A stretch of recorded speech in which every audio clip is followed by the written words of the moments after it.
Nous sommes le 20 octobre 2024.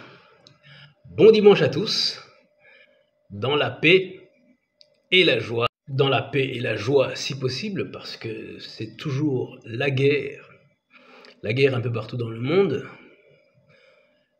En Israël, ça continue, donc Israël continue à faire sa guerre à Gaza, au Liban aussi, pour éradiquer le Hamas, éradiquer le Hezbollah. Donc là, ça n'a pas de fin. On nous parle encore de ramener les otages, mais à ce rythme, il ne doit plus en rester beaucoup. Alors, qui dit guerre entre Israël et les Palestiniens à Gaza et les Libanais du Hezbollah au Liban, comprend aussi que l'Iran est impliqué. L'Iran est impliqué dans cette affaire. Et il y a quelques jours, elle avait envoyé quelques centaines de missiles sur Israël. Et on s'attend toujours à ce que Israël réplique. Et après cette réplique, on s'attendra aussi à ce que l'Iran réplique d'une manière ou d'une autre. Donc c'est un cercle vicieux sans fin. Oui, la guerre est mondiale, c'est toujours la guerre entre la Russie et l'Ukraine.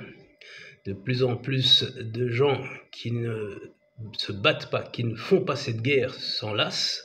Ils sont fatigués que l'Ukraine, sans doute que l'Ukraine résiste à la Russie, et il semblerait qu'ils préféreraient que l'Ukraine dépose les armes et qu'on donne à la Russie ce qu'elle veut. Le monde est divisé en deux, donc l'Union européenne, plus généralement l'OTAN, les États-Unis sont derrière l'Ukraine, et la Russie n'est pas seule. Derrière la Russie, il y a la Chine, la Corée du Nord, l'Iran. Et même en Afrique, il y a des pays qui se rangent d'un côté ou de l'autre, ou alors quand ce ne sont pas les pays, ce sont les sociétés civiles ou la population. Alors, on nous dit qu'on risque la troisième guerre mondiale, mais bon, on n'en est pas loin. La Russie dont je vous parlais, qui est en guerre en Ukraine depuis plus de 2 ans et demi, est aussi impliquée dans ce qui se passe au Sahel, aux côtés des 3 pays de l'Alliance des États du Sahel, Niger, Burkina et Mali. Donc la Russie y est aussi là-bas. Alors c'est toujours la guerre aussi au Soudan, mais on en parle beaucoup moins, malgré que les victimes y sont certainement beaucoup plus nombreuses. Mais bon, comme on dit, loin des yeux, loin du cœur. Ça ne préoccupe pas grand monde.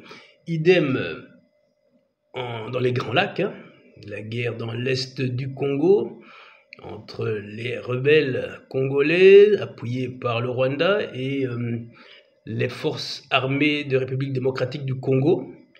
Bon, là aussi, ce sont des millions de déplacés, tout comme au Soudan, mais on en parle beaucoup moins. Voilà, mais la guerre continue, pas de solution en vue. Voilà, donc pour le reste, c'est toujours la campagne électorale. La campagne électorale aux États-Unis bat son plein, puisque l'élection présidentielle aura lieu le 5 novembre, c'est donc dans 2 semaines.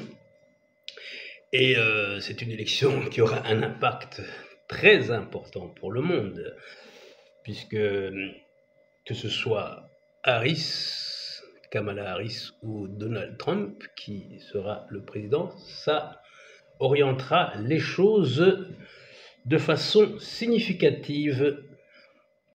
Et donc ce qui est important pour cette humanité, ce sont ces conflits territoriaux, ces batailles d'influence, et pas la faim dans le monde, ou alors le changement climatique que certains ne reconnaissent pas du tout. Donc la priorité est ailleurs. En ce qui concerne le Sénégal, on aura aussi l'élection législative, ce sera le 17 novembre. Donc dans un peu moins d'un mois, Les vainqueurs d'avril, donc à savoir Diomaye Faye et Ousmane Sonko, espèrent prolonger la victoire et avoir la majorité au Parlement qui leur permettra d'avoir les coudées franches. Je vous parlais l'autre jour du président camerounais, Paul Biya. Pas de nouvelles, mais il doit être vivant, malgré qu'on ne le voit pas. Donc les rumeurs sur sa mort sont tues, on n'en parle plus. Alors, en ce qui concerne le Rwanda, je vous avais aussi parlé de l'ancien député Jean Banda. Pas de nouvelles, bonne nouvelle. Les gens ont continué à appeler à son arrestation, mais les autorités rwandaises, les autorités judiciaires, tout ça, ne font rien.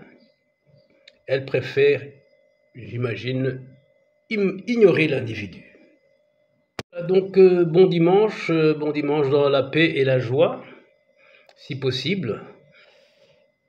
On espérait que ce soit le cas pour le plus grand nombre sur cette terre. Malheureusement, l'être humain, l'humanité, a d'autres priorités que la paix.